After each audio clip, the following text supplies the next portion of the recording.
Hello everyone.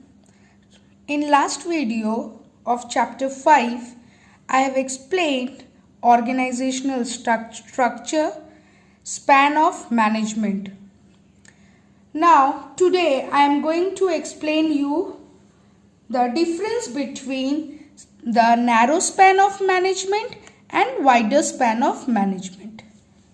Narrow span, wider span. Narrow span takes less time. Narrow span में कम time लगता है. क्यों? क्योंकि कम एम्प्लॉयज़ को एट अ टाइम हैंडल करना पड़ता है. लेकिन वही वाइडर स्पैन में more employees can be handled, more time more employees can be handled. ज़्यादा वक्त लगता है और ज़्यादा लोगों को एट अ टाइम आप हैंडल कर सकते हैं. यहाँ पे आपको दिखेगा clearly, one boss one subordinate. Again, under one subordinate, one more subordinate. This tall structure goes on. One boss under subordinate. Again under subordinate. Again under subordinate. What happened? Only one employee is handled.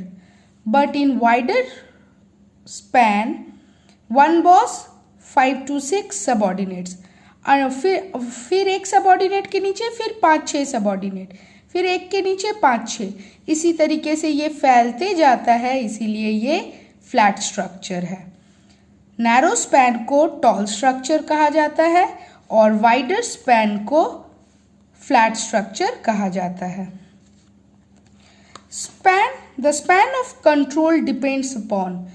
कितने लोगों को control कर सकते हैं ये depend करता है capacity and intelligence level of manager.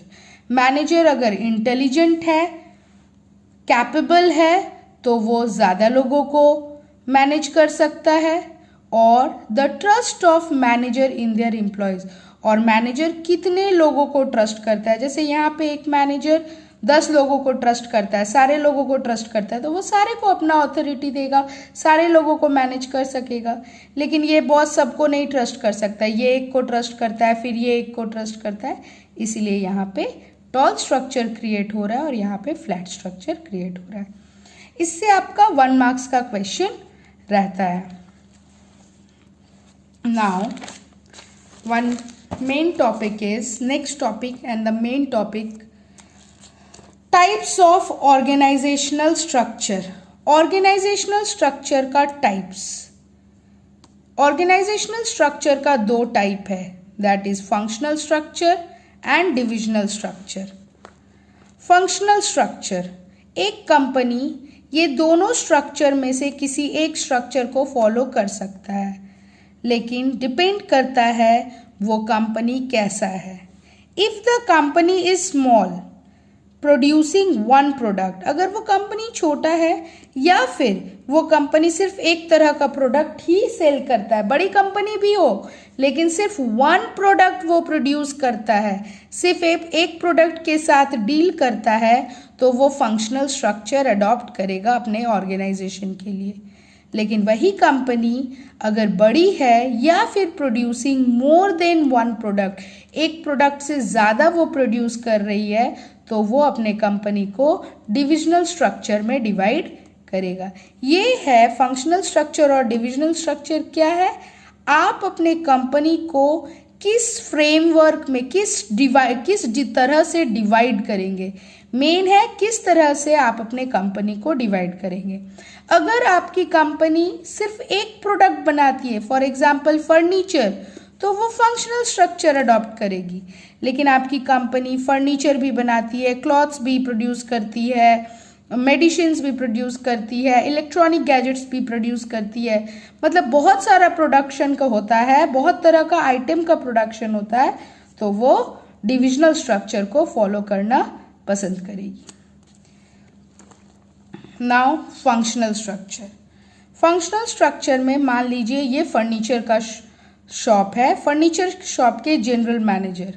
इस जनरल मैनेजर के अंदर उस फर्नीचर का प्रोडक्शन मैनेजर रहेगा, सेल्स मैनेजर रहेगा, फाइनेंस मैनेजर रहेगा, परचेज मैनेजर रहेगा.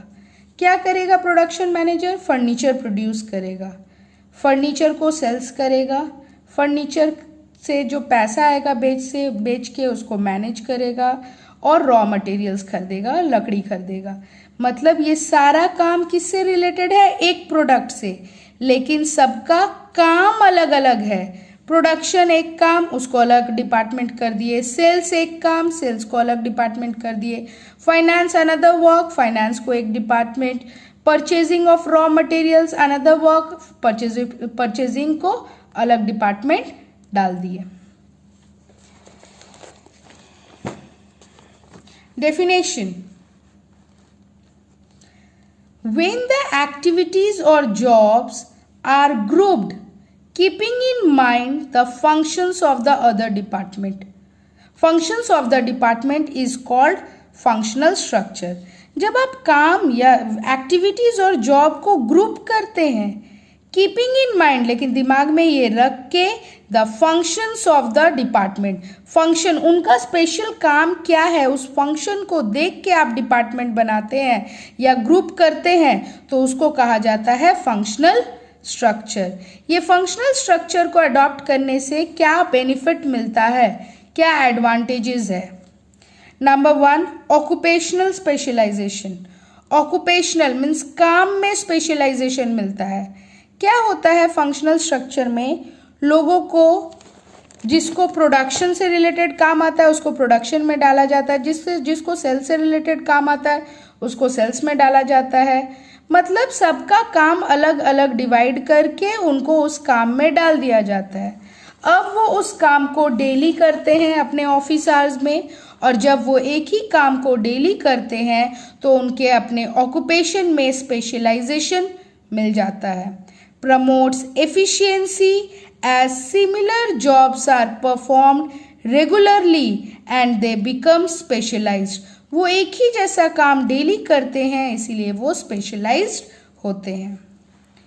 Promotes control and coordination with in department.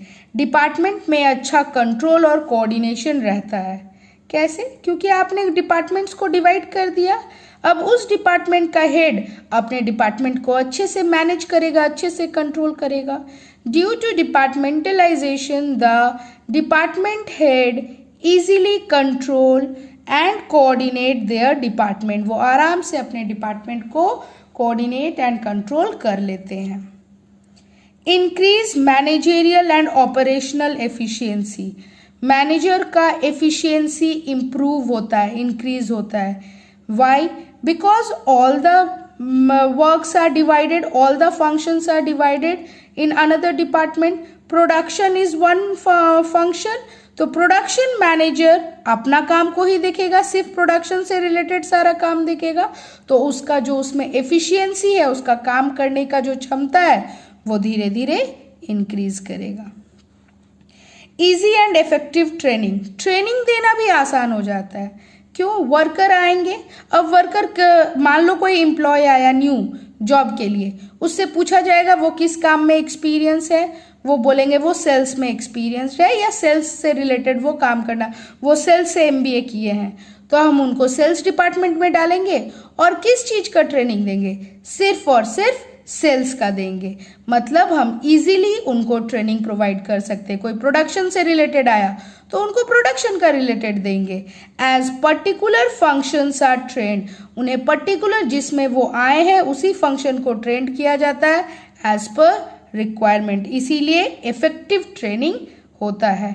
ये इसके एडवांटेजेस थे। Now disadvantage. कुछ अच्छाई है तो कुछ बुराई भी हर चीज में होता है, तो उसी तरह इसमें कुछ डिसएडवांटेजेस है। What are they? Places less importance to overall objective of organization. Department में बढ़ गया काम तो सब अपने डिपार्टमेंट को ध्यान देते हैं, पूरे कंपनी का जो गोल है वो भूल जाते हैं। Fails to give priority to overall goal of the company, पूरे कंपनी के गोल को प्रायोरिटी नहीं दे पाते हैं। Problems of coordination. हर डिपार्टमेंट सोचता है हम अपने में तेज हैं, मेरा फंक्शन ज़्यादा इंपॉर्टेंट है, दूसरे का इंपॉर्टेंस नहीं है, जिसके कारण कोऑर्डिनेशन करने में दिक्कत होता है। Each department feels that their own function is more important, उनका अपना फंक्शन बहुत इम्पॉर्टेंट है। इनफ्लेक्सिबल, फ्लेक्सिबल नहीं है। वाई? इसका एक मेरिट था, उसी से इसका डिमेरिट निकल गया। मेरिट था कि ट्रेनिंग इजीली दे पाते हैं क्योंकि एक ही काम सिखाना पड़ता है, 10 काम नहीं सीखना पड़ता, तो ट्रेनिंग इजी हो जाता है। लेकिन यही इसका डिमेरिट्स भी है, वो सिर्फ एक ही काम सीखता है। In time of emergency they can not do another work. मान लो सेल्स डिपार्टमेंट में अचानक कोई आ गया तो प्रोडक्शन डिपार्टमेंट वाला सेल्स का काम नहीं कर पाएगा। क्यों? क्योंकि उसको सेल्स का ट्रेनिंग नहीं दिया गया है। It is a narrow as they train their employees in one area or skill only, क्योंकि वो अपने एम्प्लॉयज़ को एक ही एरिया, मतलब या तो प्रोडक्शन या तो सेल्स या तो फाइनेंस में ही ट्रेन करते हैं, बाकी सबका उनके पास नॉलेज नहीं होता है। Difficult to fix accountability, this is important, ये एक अच्छा डिमेरिट है, याद रखिएगा। अकाउंटेबिलिटी, जवाबदेही। अकाउंटेबिलिटी मीन्स जवाबदेही। एक्चुअल प्रॉब्लम किसके कारण होता है कंपनी में, ये कोई नहीं बताता है।